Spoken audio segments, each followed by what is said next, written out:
In the bustling maritime city of Genoa during the mid-15th century, a boy named Christopher Columbus dreamed of distant horizons and uncharted waters. Born in 1451 to a weaver and tavern keeper named Domenico and his wife Susanna, young Christopher grew up surrounded by the sights and sounds of one of Europe's greatest trading ports. Ships from across the Mediterranean brought exotic goods, fascinating stories, and tales of adventure that captured his imagination.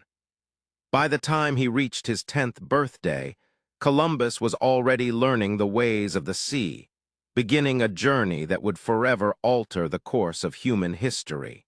By his 20th year, Columbus had transformed from a curious boy into a seasoned navigator, commanding his own trading vessel and sailing to distant lands including Iceland and the Aegean Sea. In 1476, his reputation as an expert seaman had grown considerably.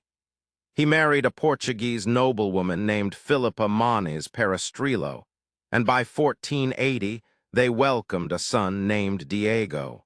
Columbus taught himself Latin, Spanish, and Portuguese, devouring ancient texts and maps with insatiable curiosity. But the world was changing in ways that would soon present both crisis and opportunity for ambitious merchants and explorers. For centuries, the legendary Silk Road had connected Europe with the riches of the Far East, carrying spices, silk, precious stones, and knowledge across vast distances. This ancient network of trade routes had operated since 130 years before the Common Era, opened under the Han Dynasty of China. European merchants had grown dependent on the exotic goods that flowed westward, and travelers like Marco Polo had documented the wonders of Cathay in the 13th century. But in 1453, disaster struck for European commerce. The Ottoman Empire conquered Constantinople, and the new Turkish rulers closed the overland routes to the east, cutting off access to the treasures and trade that Europe had relied upon for generations. The closure of the Silk Road sparked what historians would later call the Age of Exploration, as European nations desperately sought new routes to the riches of the East.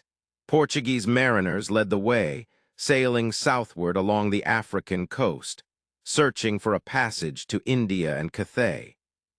It was during this time that Columbus encountered the work of Paolo dal Pozzo Toscanelli, a brilliant Florentine astrologer and mathematician who had transcribed ancient maps and proposed a daring solution, sailing westward across the Atlantic Ocean to reach the east.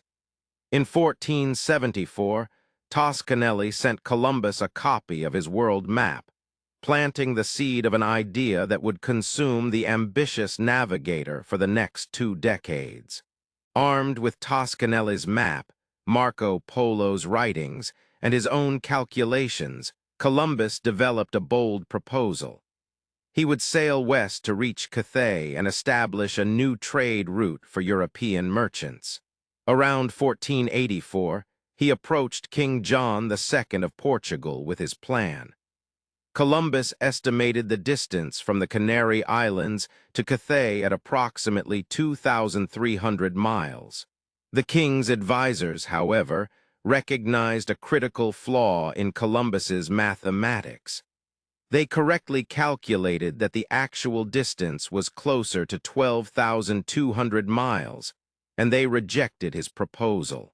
Undeterred, Columbus then approached the governments of Genoa and Venice, but both refused to fund what they considered a fool's errand.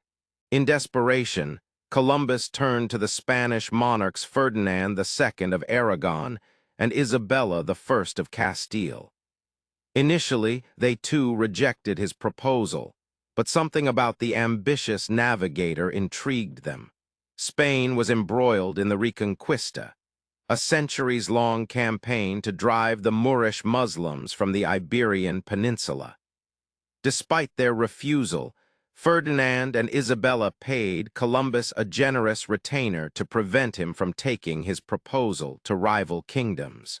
They promised to reconsider his plan once their war with the Moors concluded.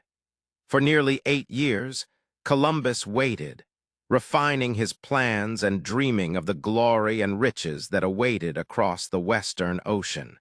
On the 2nd day of January, 1492, the last Moorish stronghold at Granada finally fell to Spanish forces, ending the Reconquista. With their kingdom now secure, Ferdinand and Isabella summoned Columbus and agreed to fund his expedition. On the 3rd day of August, 1492, Christopher Columbus departed from the Spanish port of Palos de la Frontera, commanding 3 ships that would become immortal in history: the Nina, the Pinta, and the Santa Maria. His mission was twofold: find a western route to Cathay and the riches of the East, and claim any unclaimed lands he discovered for the Spanish crown and the glory of the Catholic Church. No one aboard those ships could imagine the momentous consequences their voyage would unleash. After more than 2 months at sea, enduring storms, near mutiny, and the vast emptiness of the Atlantic Ocean, land was finally sighted. On the 12th day of October, 1492, Columbus and his crew reached an island in the Bahamas. As they approached the shore in their longboats, they saw a large gathering of indigenous people waiting on the pristine white beach. The native Arawak people, who called their island Guanahani, had never seen European ships or pale-skinned strangers before. Columbus summoned the captains of the Nina and Pinta, along with the fleet secretary and royal inspector, and they rowed to shore together. In a ceremony witnessed by both Europeans and islanders, Columbus planted the Spanish flag and claimed the island for Spain, renaming it San Salvador.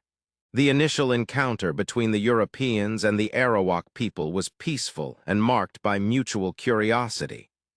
The islanders offered gifts of food, water, and handcrafted items, while Columbus and his men reciprocated with glass beads, brass bells, and other European trinkets. Columbus noted in his journal that the native people were generous, gentle, and seemed to have no concept of warfare or weapons. However, Columbus was disappointed to realize this was not Cathay, and the islands held none of the gold, spices, or silks he had promised his sponsors.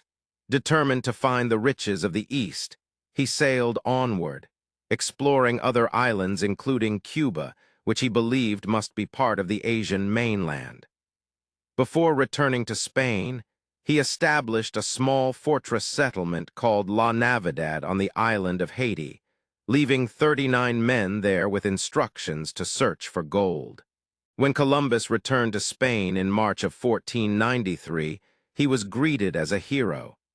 He brought with him several kidnapped Arawak people, exotic parrots, strange plants, and small amounts of gold. European Christendom erupted with excitement at the news of these new lands full of souls to convert and potential wealth to exploit. Columbus was immediately commissioned for a second voyage, this time with a much larger expedition. In September of 1493, he departed Spain commanding a fleet of 17 ships carrying over 1,000 colonists, livestock, seeds, tools, and supplies to establish permanent settlements. He also brought with him fierce Mastiff war dogs, the same animals that had terrorized Moorish warriors during the Reconquista. These powerful beasts would soon become instruments of terror in the New World. Columbus's second voyage marked the beginning of European colonization and a dark chapter in history. The colonists established the encomienda system, where Spanish settlers claimed vast tracts of land and forced the indigenous people into brutal labor. The natives were promised food, shelter, and protection in exchange for their work. But in reality, they were reduced to slaves who could be tortured or killed for any perceived offense. The Mastiff dogs proved to be weapons of terror, hunting down escaped workers and breaking any resistance to European rule. When Columbus attempted to land in Jamaica in 1494, indigenous warriors initially defended their beach, but the release of the savage war dogs scattered them in fear. Disease, violence, and the slave trade began decimating the native population at an alarming rate. Despite the growing wealth flowing to Spain from the enslaved population, Columbus found himself increasingly at odds with the colonists. He objected to the most brutal treatment of the native people and attempted to punish Spanish settlers who engaged in excessive cruelty or unauthorized slave trading. This interference with profitable business practices made him powerful enemies. In 1499, angry colonists brought formal charges against Columbus, accusing him of tyranny and corruption. He and his brother Diego were arrested and sent back to Spain in chains to face trial. However, Ferdinand and Isabella still valued Columbus's knowledge and navigational skills. They acquitted him of all charges, provided him with new ships, and sent him back to the New World for a third voyage in 1498, though his authority was significantly reduced. Columbus's third voyage took him to regions of modern-day Central and South America, still desperately searching for the passage to Cathay that he remained convinced must exist. But the situation in the colonies had deteriorated significantly. By 1500, regional governors and wealthy colonists no longer wanted or needed Columbus's involvement. They viewed his attempts to regulate the slave trade and protect indigenous people as obstacles to their profits. Columbus had become an inconvenient reminder of earlier, more idealistic times, while the reality of colonization had transformed into a ruthless exploitation of land and people. The explorer who had once been celebrated as a hero now found himself increasingly marginalized and resented by the very system he had established. Columbus's fourth and final voyage began in May of 1502 with a fleet of 30 ships. Almost immediately, disaster struck when a massive storm off Santo Domingo destroyed 29 of his vessels.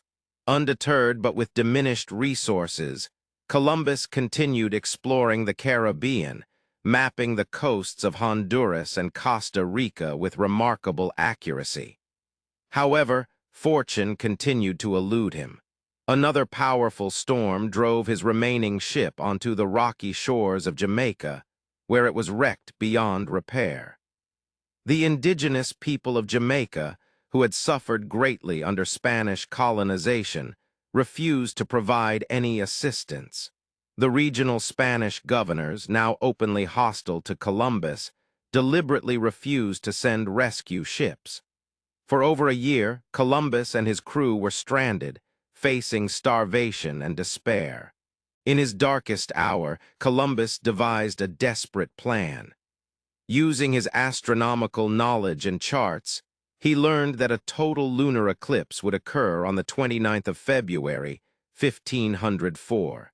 He summoned the Jamaican natives and warned them that if they did not provide food and assistance, he would take away the great light from the night sky. When the eclipse occurred exactly as he predicted, darkness consuming the full moon, the terrified natives begged him to restore the light and agreed to help his crew. Columbus dramatically announced he had restored the moon, and the islanders provided the supplies his men needed to survive.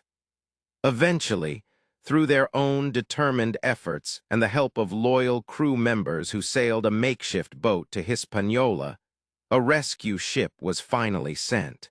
Columbus returned to Spain in November of 1504, his health broken, his reputation tarnished, but his spirit undefeated.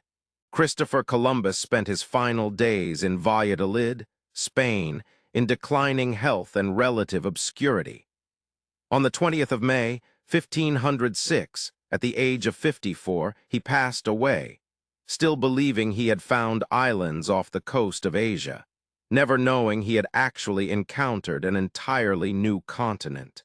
The lands he had opened to European exploration would not bear his name, but instead would be called America after Amerigo Vespucci, a Florentine explorer whose published letters about the New World became more popular than Columbus's own accounts. In the decades following his death, the consequences of Columbus's voyages would transform both the Old World and the New in ways he could never have imagined, establishing what historians call the Columbian Exchange.